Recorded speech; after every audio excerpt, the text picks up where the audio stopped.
We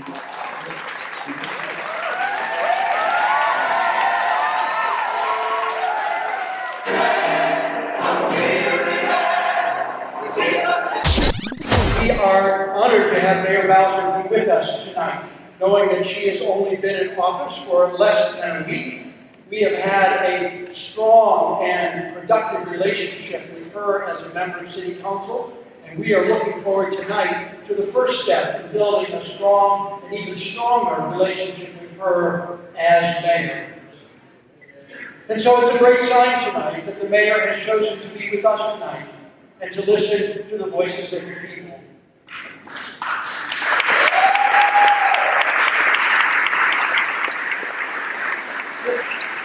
What we know in our organizing work and on these many, many conversations across the whole breadth of the city is that we are facing a crossroads in the District of Columbia that will shape the course of this city for the next generation. Who is the city for?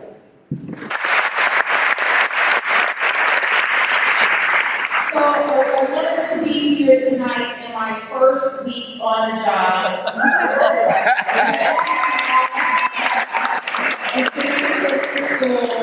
Somebody said, is the philosophy different, Bowser? And I said, yes, it is. We're going to keep the government open.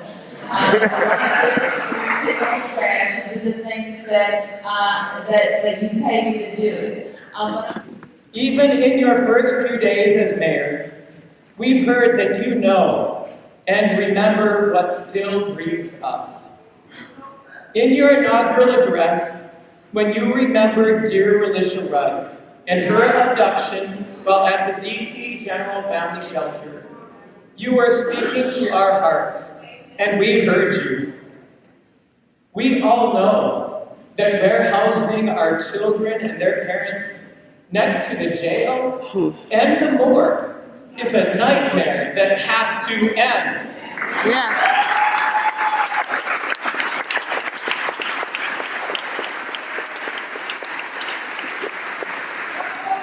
It also angers us that the contractor charged with caring for these families, the community partnership, has had such an abysmal record of systemic and long-term mismanagement and disregard for the families.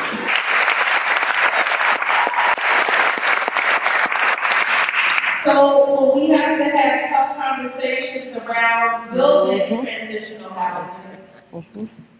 Tough conversations about closing DC General.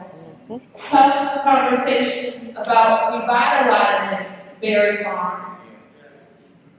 I need you there. When we'll move with you when you allocate the financial and human resources to build smaller, humane emergency shelters in all 8 wards and those together. Warehousing of homeless and inexpensive and poorly run shelters is not the solution. With me, with the Council of the District of Columbia, will help restart our efforts to end homelessness in the District of Columbia. You're right, we made commitments to end chronic homelessness by 2016. Can we do it? We want to end family, veteran, and senior homelessness in the District of Columbia, and I know we can do that too. It seems a daunting issue, I know.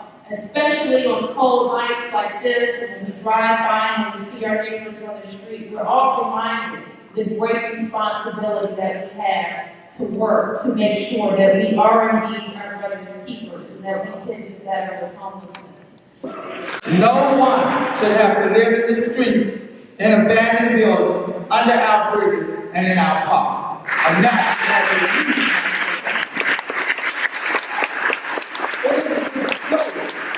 the richest nation in the world and the most democratic has accepted this epidemic of chronic homelessness. In a city that can find dollars for a street park and a soccer stadium, we must I've been very troubled by our retreat from housing first policies, where we put all our energy and money into shelter that was dangerous and not safe.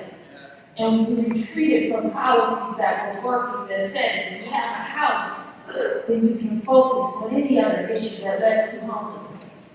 And I asked the woman, do you think given all that's going on in the district and our budget, can we afford to go back to housing first strategies? Can we go back to a housing first model in the district? And she looked at me, she did not blink, and she said, we can't afford not to. Right.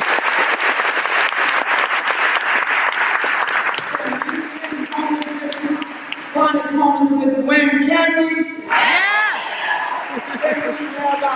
Yes. She said, I think we can.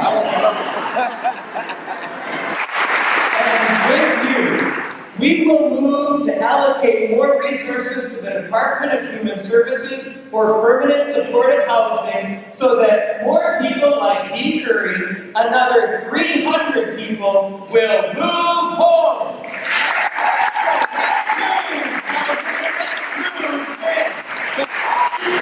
With me, with the Council of the District of Columbia, will help restart our efforts to end homelessness in the District of Columbia. You're right, we made commitments to end chronic homelessness by 2016. Can we do it? We will end veteran and senior homelessness in the District of Columbia, and I know we can do that too.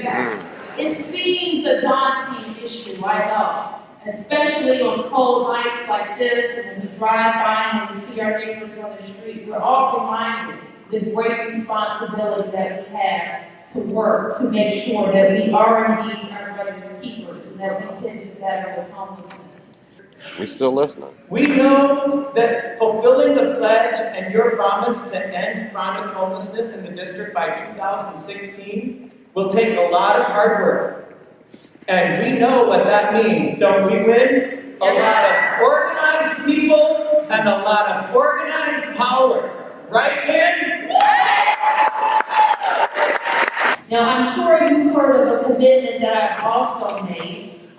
It starts with 100 and it ends with billion. And that's for affordable housing every year.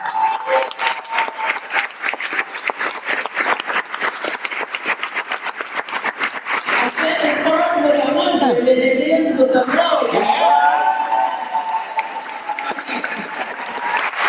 And with you, we will move to allocate more resources to the Department of Human Services for permanent supportive housing so that more people like Dee Curry, another 300 people, will move home.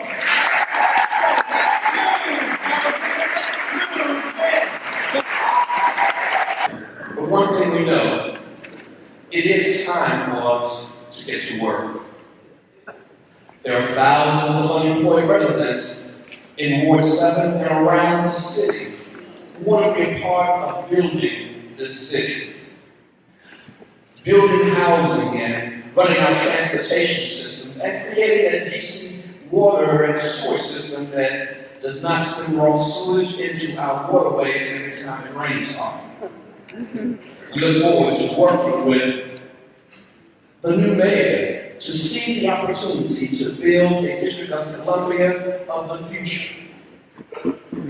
A District of Columbia of the future that can meet the needs of our growing population and rebuild the lives of our unemployed residents. There used to be a box on job application that stood in the way of residents with criminal records getting work. Remember that? Yeah. Well, thanks to you, Win, and a broad coalition of advocates, elected leaders like Mayor Bowser, the box is now banned. I've had the opportunity to serve on Metro's board and fight to make sure that people who have made mistakes in their lives and served their debt to society can have the opportunity to have good jobs, and good wages, so they can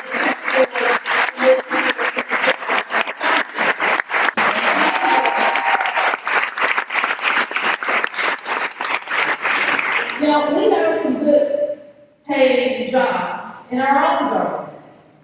Over 30,000 people work for the District of Columbia. About 2/3 of them don't live in the District of Columbia. We also know this, that many of our residents, like the federal government and the private sector, are going to be looking to retire in some years. So we're going to have some good jobs available in our government because many people are moving on to their well-earned retirements.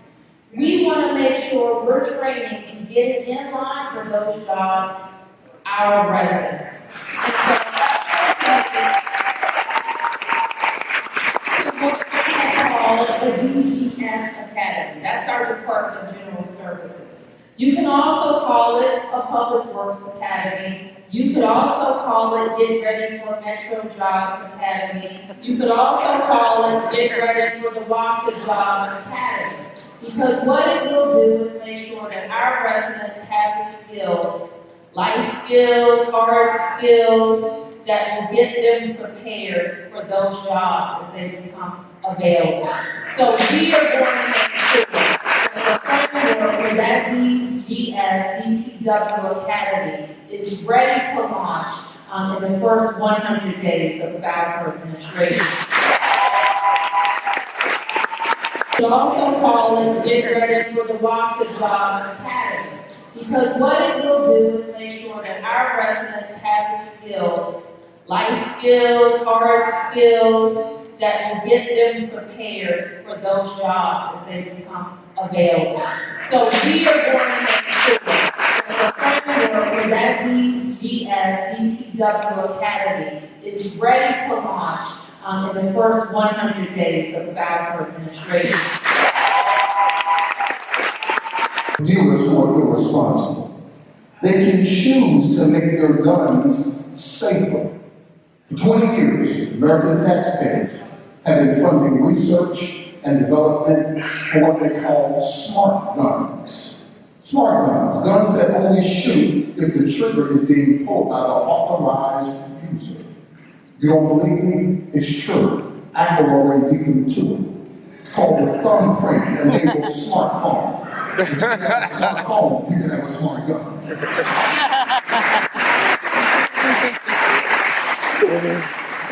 Every single year. I'll say that one more time. 30,000 Americans are shot to death every year. And that ain't right. That means children live in fear on our streets. Police officers fear the communities they patrol, which sometimes even leads to tragic misunderstandings and misjudgments on their part. So we must not stand idly by while our neighbor's blood is being shed. Yes, it is. We have to hold our police accountable for doing the right thing. We have to support peaceful protests. When young people come to us, a group of young people come to me with very practical solutions. They want to know the data. They want the police complaints to be transparent and visible. They want to know that I'm watching, and I am watching. I won't stand by in a city that doesn't tolerate to hear the complaints of its people. And so we will stay focused on that. But you might have noticed the way we structured our transition when we talk about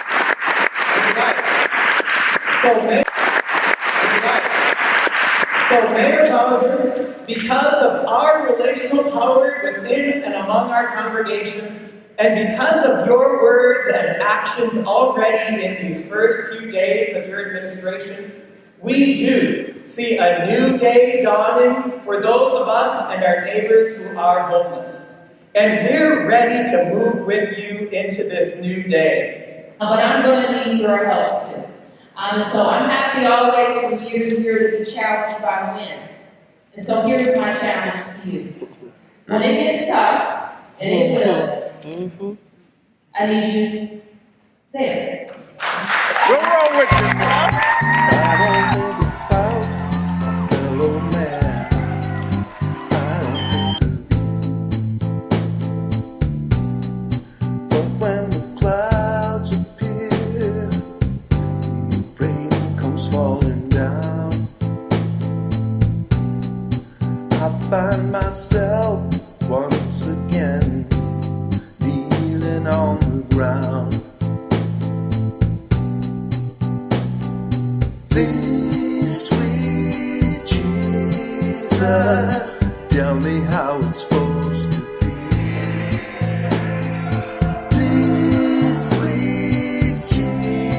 Jesus shine.